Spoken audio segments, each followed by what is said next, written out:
আজকে দই বানাবো। দইয়ের জন্য আমি এই জায়গায় 3 লিটার দুধ নিছি।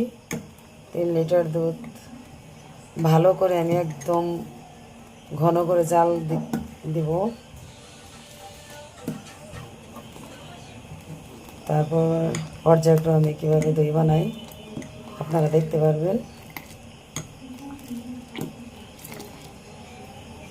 ভালো করে জাল দিয়ে নামিয়ে এখন এই যে বাজার থেকে একটা ছোট কাপ দই কিনে আনছিলাম, ওইটা দিয়ে এখন এই যে একটা বেসন তৈরি করতেছি দই বসানোর জন্য। ওইটা ভালো করে মিক্সড করে নিচ্ছি। দুধটা আমি এইভাবে হাত চুবিয়ে দেখলাম যে দুধটা অনেক ঠান্ডা হয়ে গেছে। ওইরকম ঠান্ডা না, কুসুম কুসুম হালকা গরম আছে, হাতে সবার মতো।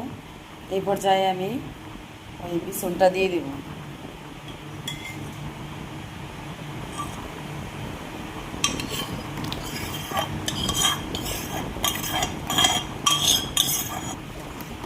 বেসনটা দেওয়ার পরে এখন ভালো করে মিক্সড করে নিতে হবে।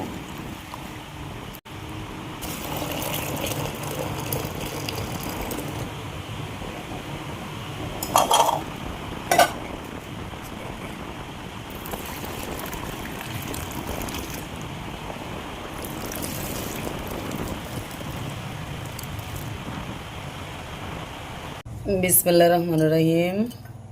কালকে দই পাতা, আজকে দেখতেছি যে